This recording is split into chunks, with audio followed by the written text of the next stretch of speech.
My name is James Williams Jr. This is Company number 2. This one will probably be on YouTube Day. And Facebook.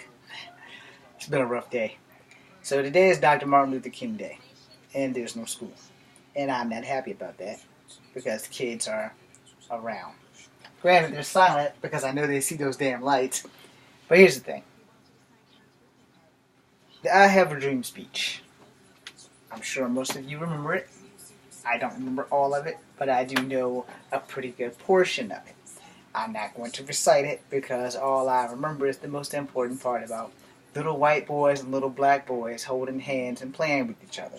Little white girls and little black girls holding hands and playing each other. And I guess they could all get in a little circle and do kumbaya.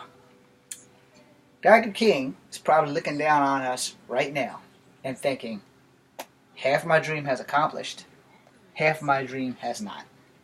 And in that being said, it is probably a true statement, especially with the events that happened a year and some change ago here in Charlottesville, that he was definitely rolling in his grave during that incident. We have a man who fought for the rights of people of color.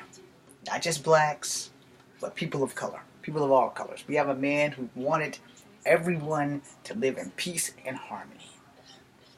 Sadly, that's not 100% happening right now. But the dream has not died, and we are all working towards a better understanding of each other and what makes us the opposite of his dream. So, I'm going to touch on some points. Probably going to piss people off, but I'm going to touch on some bona fide points, First and foremost, knowledge starts at home. We have to prepare our youth for the things in the real world that they will have to face. There will not always be a time where you will have those same white friends that you had from grade school to high school to college.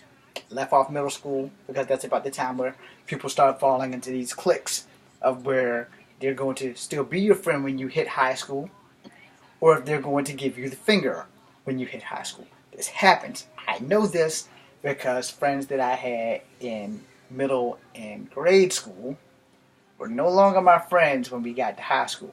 Could care two shits if I was breathing. Now I will say I did have some loyal friends that stayed my friends from middle school to high school. I didn't know them in grade school because we all went to different grade schools. Most of the time at Berlin Moran, Dr. King would have damn sure died when we had that race war where I wasn't really welcome on the black side or the white side because they didn't know what the fuck I was. And neither did I, to be honest. I just thought I was black and was lucky because I had gray hair. However, I come to find out that I was mixed. And not just black and white, but also Native American. It took to the 5th grade. But I used to try to hide the fact that I was mixed because my family did not acknowledge our Native American side for quite some time. And most of them still don't. And just to get that out there, that goes with the accountability. We have to prepare our youth for the reality of you're black, this person is white, they may like you, they may not. Now let me rewind it. For the most part, children are colorblind. They don't see you as a white person or a black person or an Asian person. They just see you as a person. This is the point behind Martin Luther King's dream. We are a people. Our skin color should not define us. And now I bring you to reality with the slap in the face and make sure you understand the palm of my hands. As we are raised and we get older, the adults before us pretty much fuck us. Alright? If you're not raised by an adult with an open mind, who does not see a person by their skin color or their hair or their tone, then you'll probably be an alright person and a productive member of society. Where if you're raised by a default racist, whether that racist is black, white, or Asian, then you will more than likely be a part of the problem that is the clusterfuck that is America. Alright? Why did I say that? Because there was no other way to simply put that. If you're a racist and you raise your children to be racist, they'll raise their children to be racist, and so on and so on and so on. If I had that little effect where all the squares would pop up, that would be what I would use. But that's how it works. I told my kid to hate black people. I told my kid to hate white people. I told my kid to hate Asians. And then when they had kids, they married white people, or they married black people, or they married Asian people, and taught my grandkids to hate the other people.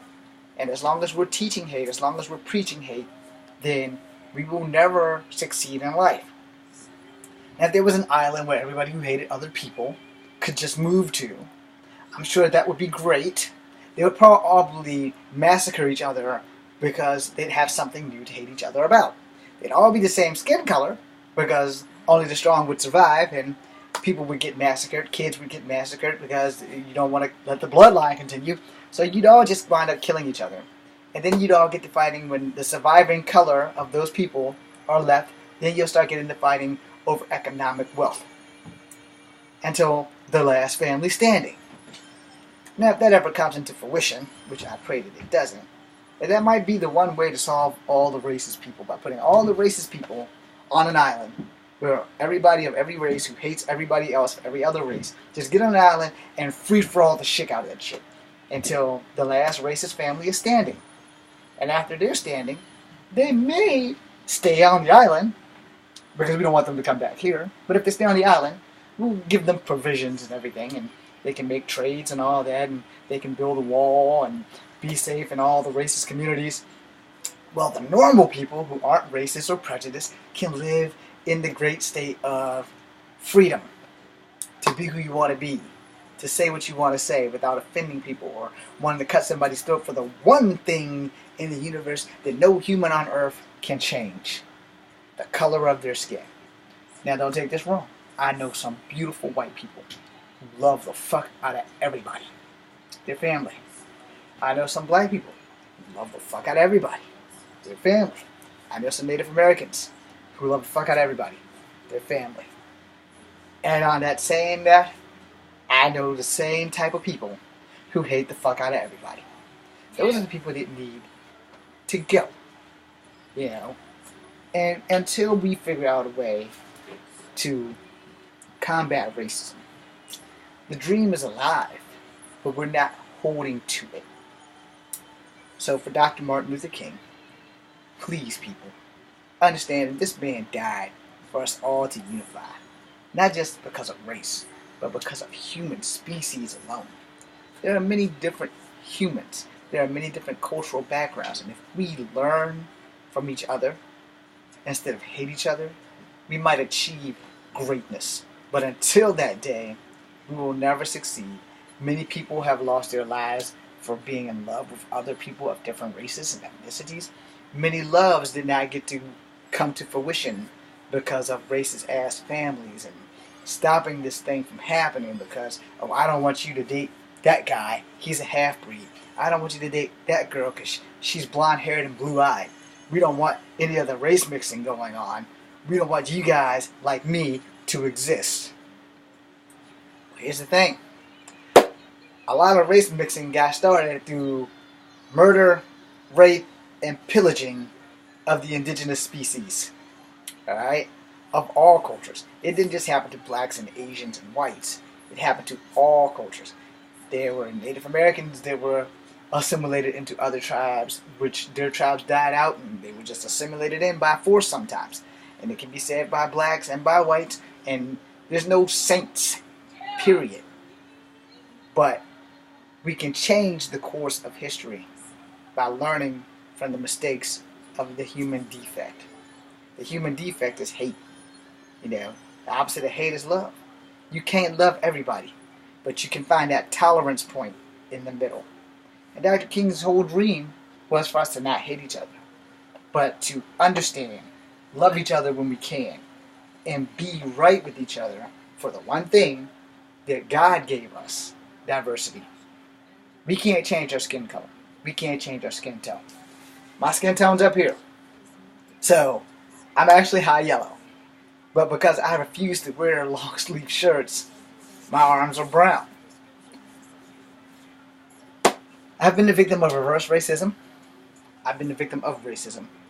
I've been the victim of racism from damn near every species of human on the planet. Because there's only like 4 species, technically. There are blacks, there are whites, and there are Asians, and then there are mixed people. Alright? I know what you're thinking. Why would you say it that way? Because biologically, it is the truth. You have to go ahead and Google this crap if you want to fact check me. Native Americans are Asian.